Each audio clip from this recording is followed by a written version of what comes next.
조금 전에 여러분이 동화를 보시고 들으셨는데 좀 내용이 그렇게 쉽지만은 않아요. 매우 쉬워 보이지만 뭔가 심오한 의미를 담고 있는 그러한 동화입니다. 그래서 오늘은 이 신시아 라일런트의 삶이라고 하는 동화 이야기를 가지고 하나님께서 우리의 삶에 대해서, 자녀에 대해서, 가정에 대해서 가르쳐 주시는 것이 무엇인가를 좀 생각해 보려고 합니다. 먼저는 삶은 작은 것에서 시작된다는 것이죠. 그래서 우리가 본 동화에서 삶은 아주 작은 것에서 시작된다고 했어요. 코끼리도 태어날 때는 아주 작아요. 그런데 점점점 자라나는 것이죠. 커다란 곰도 아기 때는 아주 귀엽고 작습니다. 그런데 점점 크게 자라죠. 왜냐하면 그들 안에는 큰 코끼리, 큰 곰의 유전자가 있기 때문에 그렇습니다. 그래서 씨앗이 아주 작은데 그것을 심으면 거기서부터 커다란 나무가, 거목이 자라게 되는 것이죠. 근데 사람도 마찬가지입니다. 오늘 이 자리에 우리 다음 세대 아이들이 함께 하고 있어요. 그들은 아직 어리고 작아요. 그러나 우리 아이들은 모두 다 엄마 아빠처럼 멋지게 자랄 것입니다. 왜냐하면 우리 아이들 안에는 부모님의 유전자가 있기 때문에 그렇습니다. 그런데 그뿐 아니라 우리 아이들 안에는 하나님의 유전자도 있습니다. 그래서 바울이 이렇게 얘기를 했어요. 갈라디아서 1장 15절입니다. 시작. 그러나 내 어머니의 태로부터 나를 택정하시고 그의 은혜로 나를 부르시니가. 네, 바울은 자기가 어머니의 모태에서 아주 조그만 때부터 하나님이 자기를 선택했다는 것입니다. 그래서 바울이 어떤 사람이에요? 온 세상 열방 가운데 복음을 증거하는 데 쓰임받은 사도입니다. 그런데 하나님이 아주 작은 그 태아일 때 이미 그런 계획을 그에게 심어 주셨다는 거예요. 여러분, 모세도 그렇죠. 모세가 이 세상에 태어날 무렵에 바로왕이 이스라엘 사람들이 아들을 낳으면 다 나일강에 던져라, 죽여라 그랬어요. 그러니까 그때 태어난 모세는 죽을 운명을 가지고 태어났는데 성경은 이렇게 얘기합니다. 사도행전 7장 20절입니다. 시작. 그때 모세가 낳는데 하나님 보시기에 아름다운지라 그의 아버지의 집에서 석 달 동안 길리더니. 네, 그가 하나님 보시기에 아름답다 이거예요. 그러니까 이 말은 뭐냐면 하나님이 그 모세에게 특별한 계획을 가지고 계셨다는 것이에요. 그 모세를 통해서 애굽의 압지하에 있는 이스라엘 백성을 해방시킬 큰 계획을 심어 놓으셨다는 것이죠. 다윗도 그렇습니다. 다윗이 아주 어린 시절, 청소년 시절에 별 볼품이 없었어요. 그래서 사무엘 선지자가 이새의 아들들을 왕으로 삼으려고 야 아들들 다 데리고 와라 그랬는데 그 아버지가 다윗에게는 야 너는 자꾸 어리니까 가서 양이나 쳐라 그랬는데 하나님께서는 바로 그 작고 어린 다윗을 선택하셔서 왕으로 기름을 부으셨어요. 그래서 나중에 다윗이 시편에서 이렇게 고백을 하죠. 시편 139편 14절입니다. 시작. 내가 주께 감사하옴은 나를 지으심이 심히 기묘하심이라. 네, 기묘하다는 것은 참 신기하고 놀랍다는 거예요. 그래서 자기를 향한 하나님의 생각이 보배롭고 너무나 그 생각이 많은 계획을 갖고 있다는 거죠. 17절입니다. 시작. 하나님이여 주의 생각이 내게 어찌 그리 보배로우시지요. 그 수가 어찌 그리 많은지요. 네, 이와 같이 하나님께서 참 그가 어릴 때서부터 하나님은 그에게 이런 계획을 가지고 계셨다는 거죠. 그러니까 이 자리에 있는 우리 아이들 모두 다 우리 아이들이 엄마 태중에 있을 때부터 하나님은 큰 사람이 될 계획을 가지고 있는 것입니다. 우연히 태어난 사람, 의미 없이 태어난 사람은 한 명도 없어요. 하나님의 놀라운 계획 속에 태어난 것이죠. 그러므로 부모님은 우리 자녀들 가운데 있는 하나님의 계획을 알아야 합니다. 자, 히브리서 11장 23절을 보겠습니다. 시작. 믿음으로 모세가 났을 때 그 부모가 아름다운 아이임을 보고 석 달 동안 숨겨 왕의 명령을 무서워하지 아니하였으며. 그렇습니다.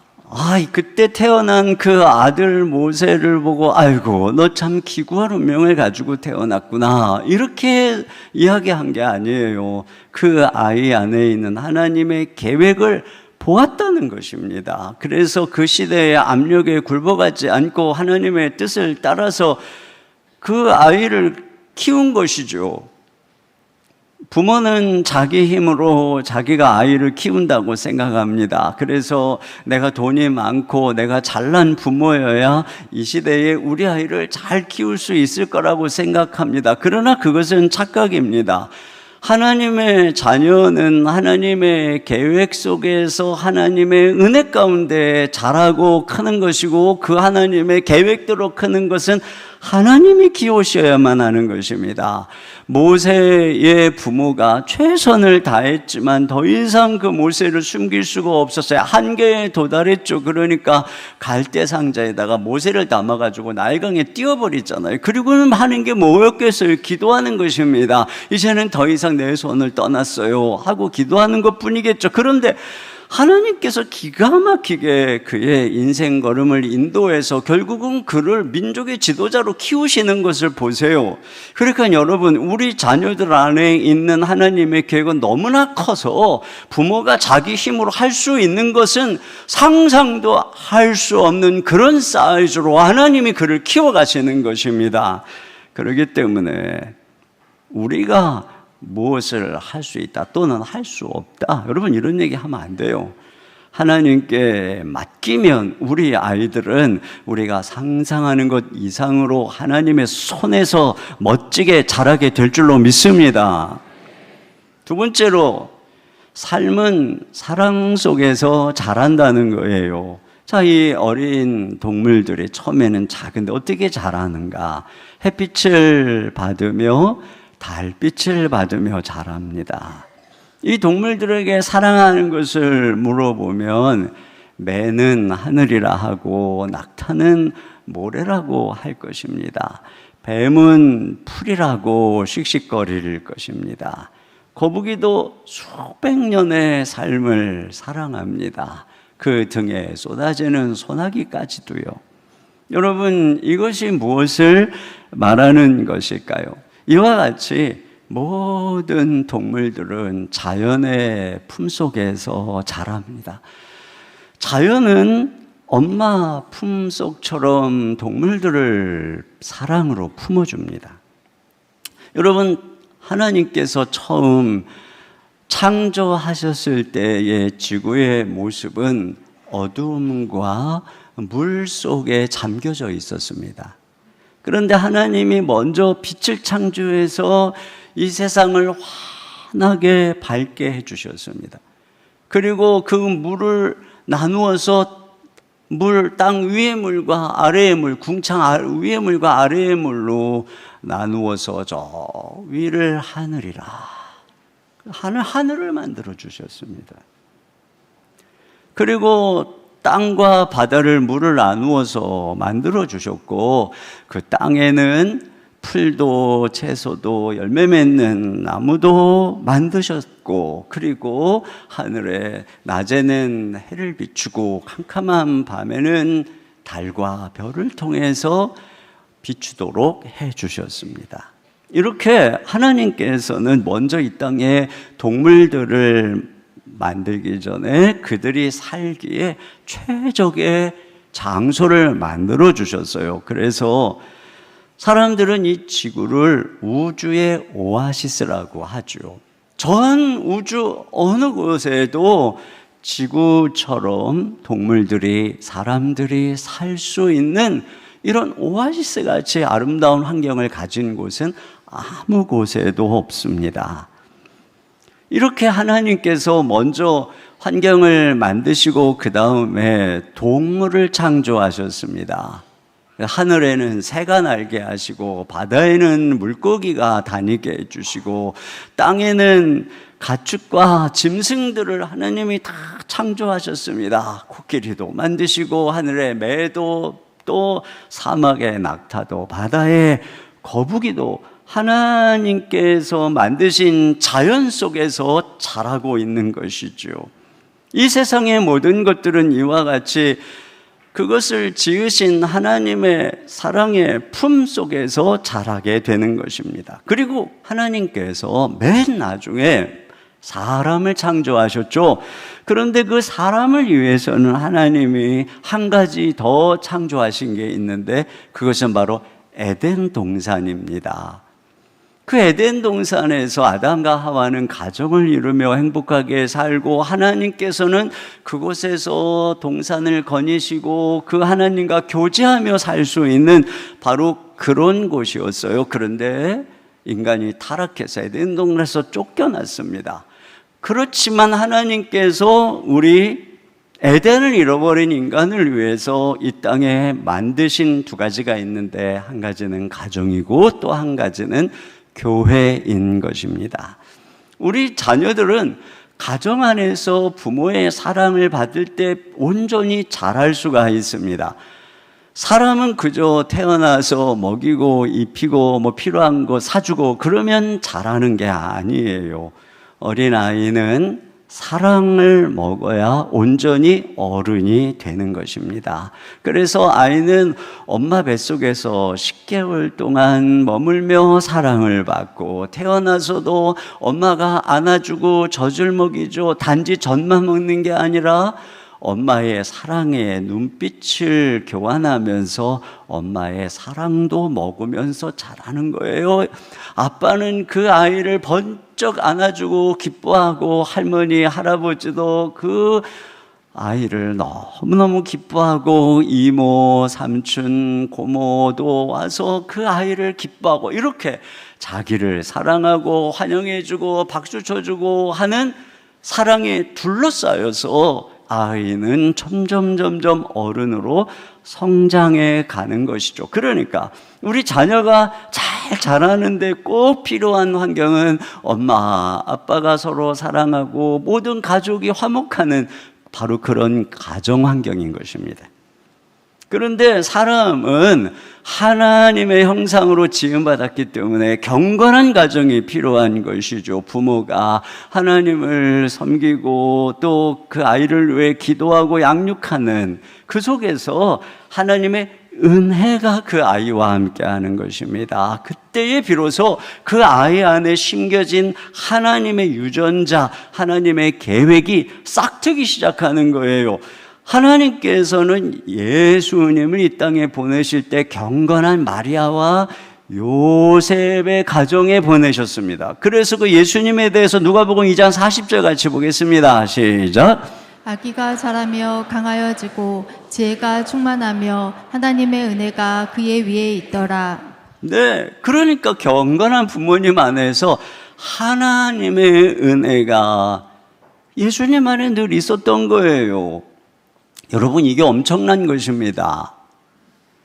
여러분, 그냥 뭐 부모님이 뭐 이거저거 먹여주고 그런 거 뭐, 여러분, 이걸 크다고 생각하면 안 돼요. 가장 위대하신 하나님의 은혜가 머물러 있는 어려서부터 이게 정말 대단한 것이죠. 하나님께서는 예수님을 인류를 구원할 메시아로 이 땅에 보내셨어요. 그래서 예수님이 어려서부터 훌륭하게 자라서 온 세상의 구원자 메시아가 되도록 한 가정을 선택해야 되는데 왕족의 가정도 아니에요. 부유한 집안도 아니에요. 또 그 시대에 뭐 위대한 랍비를 통해서 과외 교습을 받게 한 것도 아니었어요. 하나님의 방법은 한 가지였는데 바로 경건한 부모였습니다. 여러분, 우리의 자녀를 향한 하나님의 방법은 부자 부모도 아니에요. 똑똑한 부모도 아니에요. 경건한 부모인 것입니다. 그때에 비로소 그 아이 안에 하나님의 은혜가 머물고 그 속에서 그 아이 속에 있는 하나님의 계획이 꽃피우고 그 안에서 성장하기 시작하는 것이죠. 그러니까 여기에 있는 우리 믿음의 자녀들은 부모님이 여러분 태중에 있을 때부터 여러분을 위해서 기도하고 여러분을 하나님 앞에서 말씀으로 양육하고 유아세례도 받고 주일학교로 인도하고 그래서 하나님을 경외하고 예수님을 아는 그러한 사람이 되게 해주신 것이에요. 그래서 예수님이 인도하는, 예수님이 그의 선한 목자가 되는 삶을 살게 해주신 것이죠. 여러분, 이것보다 복된 것은 없어요. 이것은 돈으로도 권력으로도 살 수 없는 것이고 그것으로도 할 수 없는 어마어마한 하나님의 계획을 이루게 하는 것이죠. 그러니까 우리 여기 있는 믿음의 자녀들은 내가 정말 최고의 환경, 최고의 부모님 아래서 자라고 있구나 이렇게 생각해야 되는 것이에요. 그리고 우리 자녀들은 세 번째로 경건한 부모의 손에 이끌려서 교회 안에서 자라야 되는 것입니다. 그때 비로소 자녀들은 하나님이 나를 이 땅에 보내신 목적을 발견하고 쓰임을 받게 되는 것이에요. 여러분, 우리 자녀들은 교회에서 단지 지식적으로만 성경을 배우는 것이 아닙니다. 아이들은 교회에서 멋진 대한 공동체를 경험하는 거예요. 하나님이 다스리는 이 세상과 다른 공동체를 경험하는 것입니다. 여러분, 우리 아이들을 가르치는 선생님들을 한번 생각해 보세요. 그분들은 어떤 대가도 없이 자원해서 아이들을 돌보고 아이들을 위해 기도합니다. 그분들에게도 가정이 있고 직장이 있고 학교가 있습니다. 거기서 치열하게 살아가는 분들입니다. 그런데 그분들에게는 믿음이 있습니다. 하나님의 부르심이 있습니다. 거기에 순종합니다. 그분들 안에는 다음 세대를 향한 꿈이 있습니다. 열정이 있습니다. 사랑이 있습니다. 그래서 헌신한 것입니다. 여러분, 이런 선생님들에게서 다음 세대가 무엇을 볼까요? 그저 그냥 성경을 가르치는 분들일까요? 여러분, 성경을 가르치는 건 앞으로 AI가 더 잘할 겁니다. 그런데 AI가 절대 할 수 없는 것, 바로 우리 선생님들의 사랑, 헌신, 꿈, 열정이죠. 여러분, 우리 아이들은 이걸 보는 거예요. 이런 것들이 살아있는 현장이 바로 교회인 것입니다. 성경에서 말하고 있는 믿음의 사람, 사랑의 사람, 헌신의 사람을 아이들은 지금 눈으로 보고 있는 거예요. 여러분, 교회는 그와 같은 곳입니다. 우리는 주변에 수많은 믿음의 선배, 순장, 교사, 리더들을 통해서 바로 이런 새로운 사회, 새로운 공동체를 경험하는 것이죠. 세상에 이런 곳이 또 어디에 있겠습니까? 사회학자 제임스 헌터는 미국 학교가 마틴 루터 킹 주니어의 정의라고 하는 덕목을 모범으로 제시하지만 정작 마틴 루터가 어떻게 그런 사람이 되었는가에 대해서는 모른다라고 얘기를 했습니다. 그를 그렇게 만든 것은 바로 교회라고 하는 풍부하고 끈끈한 공동체였다는 거죠. 그 공동체에서 그가 경험한 것은 단순한 윤리 기준이 아니라 하나님이 인간을 해방시키는 출애굽의 이야기를 통해 우주를 보는 관점, 세상을 보는 관점을 실제로 그 속에서 보고 체득했다는 것입니다. 그러니까 교회는 단순한 지식을 주는 교육기관이 아닌 것이죠. 새로운 하나님 나라의 공동체인 것입니다. 거기서 아이들은 세상에 맞설 생태계를 경험하고 새로운 세계관, 가치관을 가지고 자라게 되는 것입니다. 이러한 신앙 공동체인 교회가 악한 시대 속에서 우리의 자녀들을 지키는 대안인 것이에요. 여기서 모세처럼 그 나라의 꿈을 꾸는 것입니다. 그 속에 있는 하나님의 유전자가 꿈틀꿈틀 거리고 피어나게 되는 것이고 거기서 인물이 나오는 것이에요. 그 유전자를 피워보지 못하게 하는 그런 일을 해서는 안 됩니다. 우리 아이들 가운데 마틴 루터 킹, 링컨 같은 그런 위대한 인물들이 나오게 될 줄로 믿습니다. 세 번째로, 삶은 고난 속에서 단단해진다는 것입니다. 자, 그런데 그렇게 산다는 게 늘 쉽지는 않다고 했어요. 가끔 길을 잃기도 하죠. 그러나 아무리 어렵고 힘든 시간도 언젠가는 지나갑니다. 그리고 새로운 길이 열립니다. 여러분, 이처럼 이 세상에는 아름다운 것만 있는 것은 아니죠. 가끔 먹구름도 만나고 폭풍우도 만나고 뜨거운 태양의 가뭄도 목마름도 경험합니다. 이처럼 이 땅에는 고난이 있어요. 그런데 왜 하나님께서는 당신이 사랑하는 자녀들에게 고난을 허락해 주시는 것일까요? 그것은 비로소 고난 속에서 우리는 더욱 단단해지기 때문에 그런 것입니다. 과거에 대장간에 가면 쇠를 뜨거운 불에다가 달구고 시뻘게 찌면 막 망치로 쾅쾅쾅 두들깁니다. 그리고 그걸 또 물속에다가 찬물에다가 확 집어넣었다가 또 다시 불 속에 달구어서 또 때리기를 반복하죠. 그렇게 되면 그 쇠 안에 있는 분자가 점점 단단하게 결합을 해서 단단한 쇠가 되는 것입니다. 불이 뜨거우면 뜨거울수록 고열일수록 쇠는 더 단단해지는 것입니다. 여러분, 어른이 된다는 것은 그냥 몸만 커진다, 이게 아니죠. 마음의 그릇도 커지고 정신도 커지는 것이죠. 단단해지는 것입니다. 웬만한 것에 흔들리지 않는 그런 사람이 되는 것입니다. 그런데 바로 그것을 위해서 하나님은 고난을 주시는 거예요. 그래서 그 속에서 비로소 어른으로 자라게 되는 것입니다. 그러므로 고난이 오면은 참아야 돼요. 견뎌야 되는 것입니다. 왜 우리가 참고 인내해야 될까요? 야고보서 1장 4절을 보겠습니다. 시작. 인내를 온전히 이루라. 이는 너희로 온전하고 구비하여 조금도 부족함이 없게 하려 함이라. 네, 우리가 인내할 때 어떤 일이 일어나요? 우리가 완전한 사람으로 빚어지게 된다는 것이에요. 여러분, 금에도 자연 광물에서 금덩어리를 주웠다. 그런데 그 안에는 다 불순물들이 끼어져 있습니다. 그런데 그 금을 뜨거운 풀무불에 집어넣으면 금이 녹아요. 금이 녹으면서 그 안에 있는 불순물들이 다 불타버립니다. 여러분, 이와 같은 것이에요. 그래서 순수한 금만 남게 되는 것처럼 우리가 고난이라고 하는 불 속에 있으면 예수님과 함께하는 우리들에게 있어서는 어떤 고난도 우리를 불태우지 못해요. 그런데 그 불 속에서 우리 안에 있는 온갖 불순물들, 온갖 세상적인 것들이 다 불타버리게 되는 것입니다. 그래서 결국은 우리는 하나님이 기뻐하시는 그런 온전한 인격, 거룩한 인격을 가진 존재가 되는 것이죠. 여러분, 우리 주변에 빛나는 성품을 가진 분들, 성숙한 성품을 가진 분들 보세요. 전부 다 한결같이 그분들은 고난의 풀무불을 통과한 분들이에요. 성경에 어려서부터 하나님의 큰 위대한 유전자를 가지고 자란 그 위인들을 한번 보세요. 딱 그들이 그 꿈을 이루기 위해서 고난의 풀무불에서 인격이 연단되는 것입니다. 요셉을 보세요.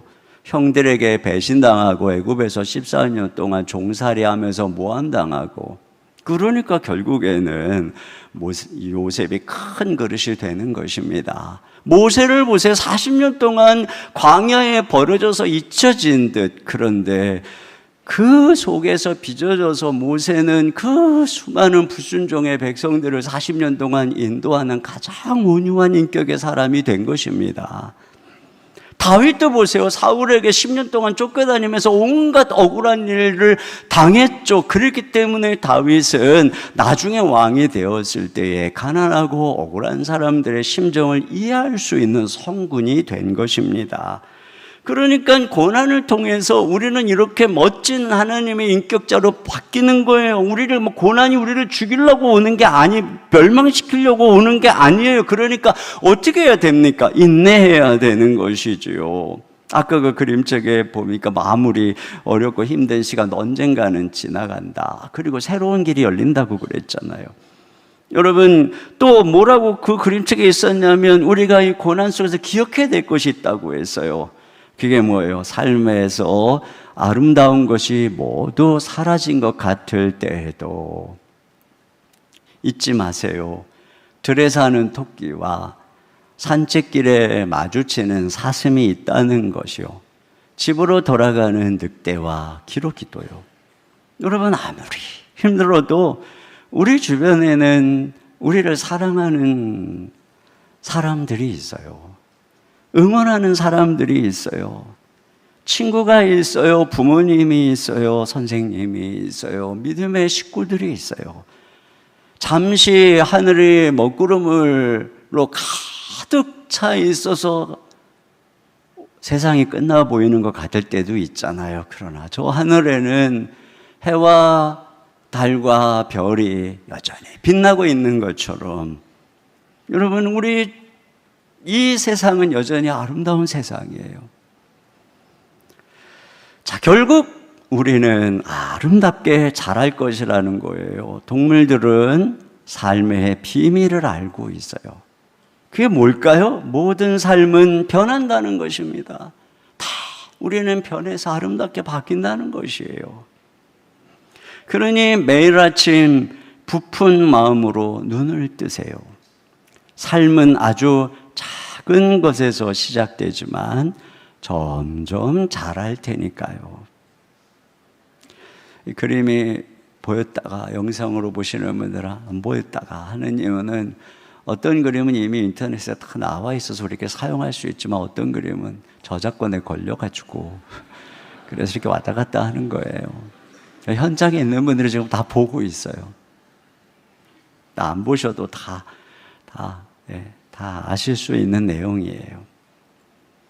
결국 이 모든 여정 속에서 우리는 자랄 것입니다. 힘든 일도 있고 좋은 일도 있어요. 그런데 그 속에서 우리는 자라는 거예요. 어른으로 자라는 거예요.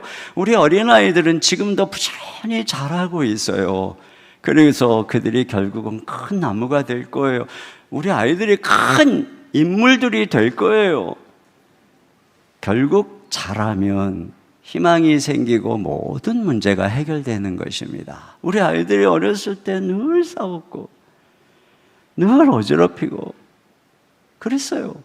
그러나 이제 우리 아이들이 크니까 서로 형제 우애하고 사랑하고 부모님도 돕고 그냥 예전에 아이들이 어릴 때 있었던 문제는 다 사라졌어요.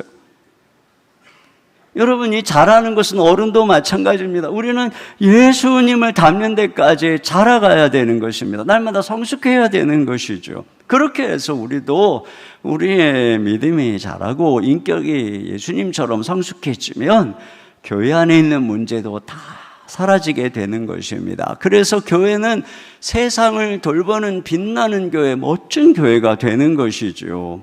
그리고 결국에 하나님께서는 이 땅에서 우리를 그렇게 준비시켜서 하나님 나라에 들어가게 하시는 것이에요. 거기서 영원히 살 것입니다. 여기서는 그저 잠시 있다가 떠날 것입니다. 나그네 인생길이고 본향은 거기에 있어요. 그래서 이곳에 사는 동안에 어떤 폭풍과 먹구름을 만나기도 하는데 결국은 하나님께서는 우리를 그 모든 걸 다 사용해서 아름답게 빚어가지고 그 천국에서 영원히 살게 하시는 것입니다. 그래서 우리는 한 가지 분명히 믿어야 되는 게 있어요. 자, 로마서 8장 28절 다 같이요. 시작. 우리가 알거니와 하나님을 사랑하는 자 곧 그의 뜻대로 부르심을 입은 자들에게는 모든 것이 합력하여 선을 이루느니라. 그렇습니다. 이 땅을 살아가면서 맑은 날도 있고 흐린 날도 있어요. 비 오는 날도 있고 무더운 날도 있고 슬픈 날도 있고 기쁜 날도 있어요. 그런데 그 모든 것들이 다 합력해서 우리를 멋지게 변화시켜 주시는 거죠. 모든 것이 합력해서 결국은 우리를 다 잘되게 하는 거예요. 선을 이루는 것이죠. 그래서 저는 아까 그 동화에서 이 말이 마음에 들어요. 그러니 매일 아침 부푼 마음으로 눈을 뜨세요. 매일 아침 부푼 마음으로 눈을 뜨세요. 행복을 찾아서라고 하는 영화가 있어요. 윌 스미스가 주연이고 그의 친아들이 거기서 그의 아들로 나오는 영화인데요.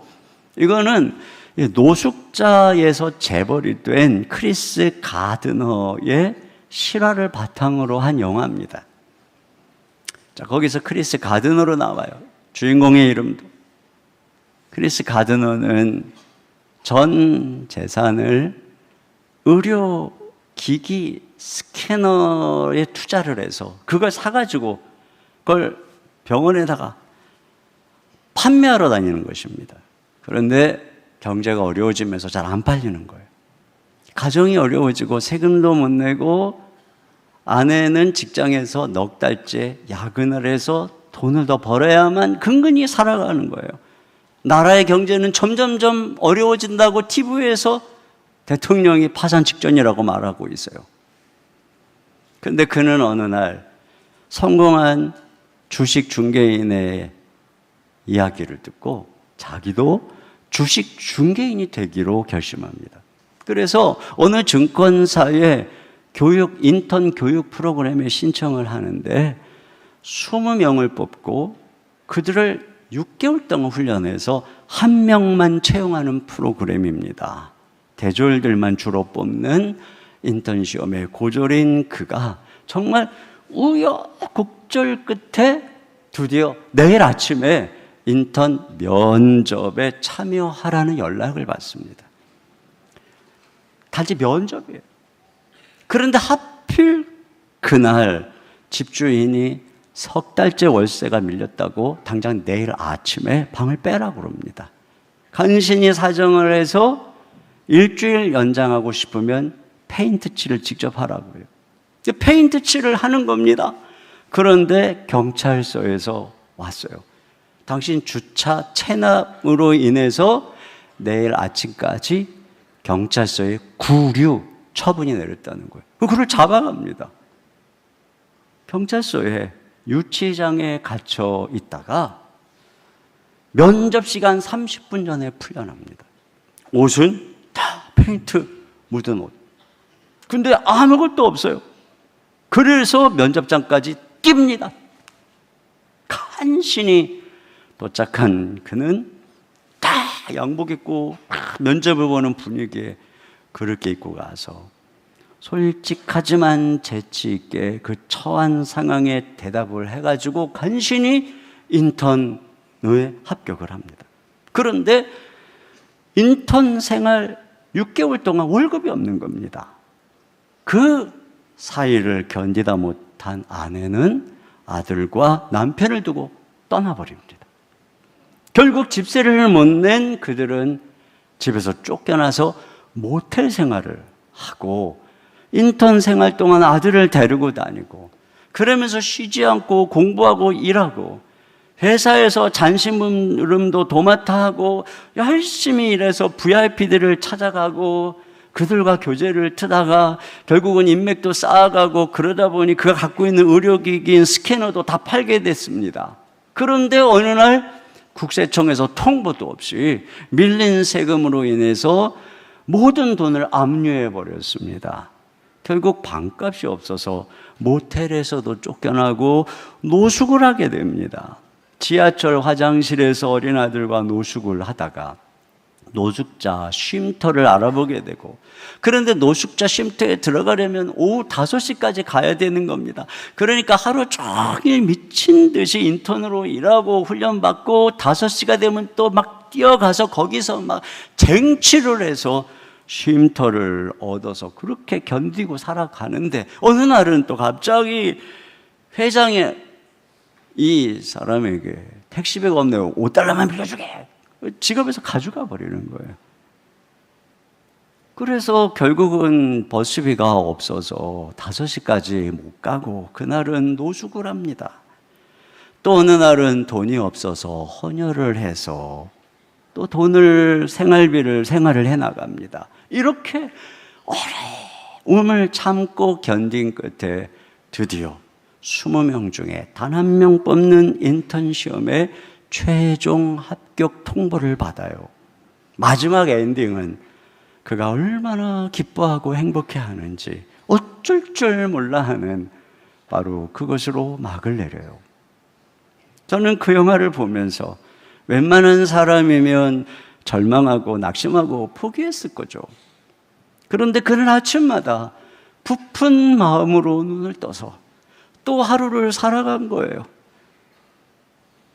그렇게 하니까 다 모든 사람들이 넌 이미 끝났어. 그런데 그 인생이 끝나지 않더라고요.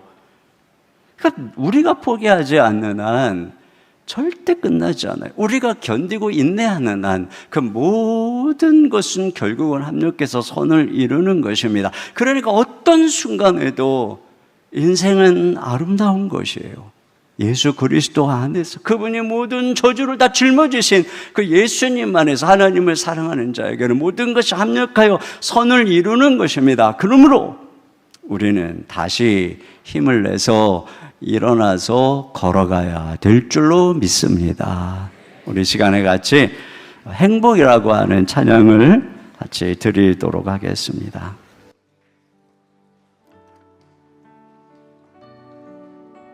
화려하지 않아도 정결하게 사는 삶, 가진 것이 적어도 감사하며 사는 삶, 이것이 행복이죠. 우리 같이 찬양하겠습니다.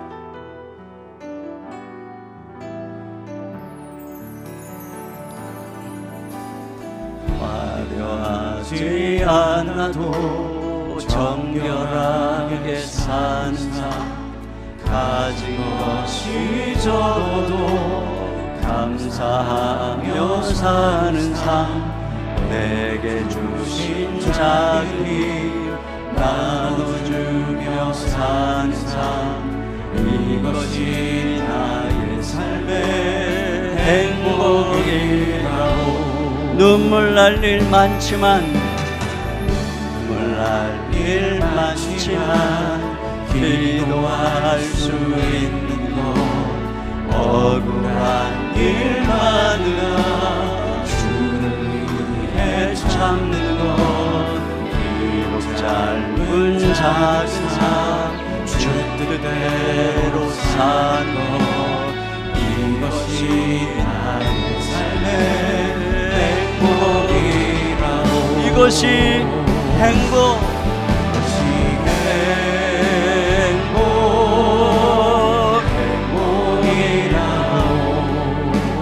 세상은 알 수 없는 하나님 선물, 오직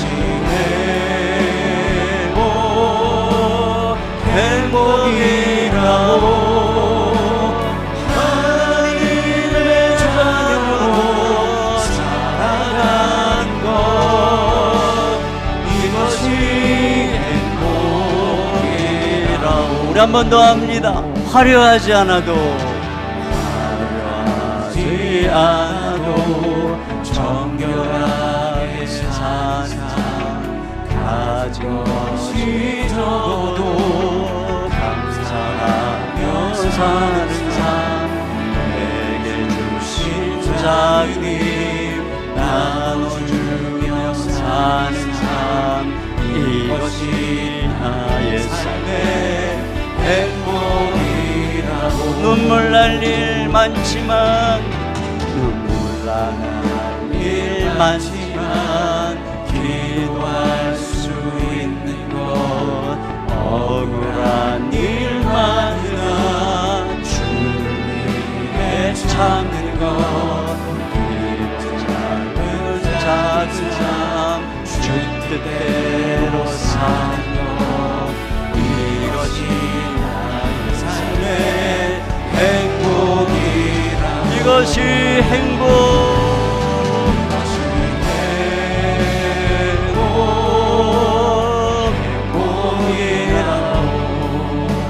세상은 알 수 없는 하나님 선물, 이것이 행복이라고. 하나님의 자녀로 살아가는 것,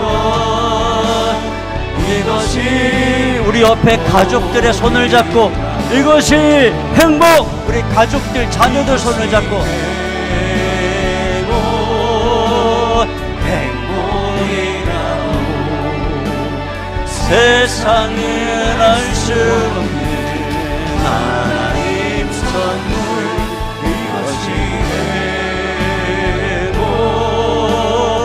행복이라고 하나님의 자녀로 살아가는 것 이것이 행복이라고. 우리 함께 기도 제목 같이 읽고 기도하겠습니다. 같이 읽겠습니다. 지금은 작고 어리지만 우리 자녀를 향한 하나님의 크고 놀라운 계획이 있음을 깨닫고 기도하게 하소서. 아멘. 서로 사랑하고 경건한 부모의 품 안에서 자녀들이 사랑받으며 신앙 안에서 자라게 하소서. 자녀들이 교회에 와서 살아있는 믿음을 보고 배우며 새로운 하나님 나라 공동체를 온전히 경험케 하소서. 아멘. 고난 속에 우리가 더욱 단단해지고 성숙해지게 하소서. 어떤 순간에도 인내하며 다시 부푼 마음으로 힘을 내어 걸어가는 아름다운 인생 되게 하소서. 아멘. 같이 한 목소리로 기도하겠습니다. 하나님 아버지 참으로 감사합니다.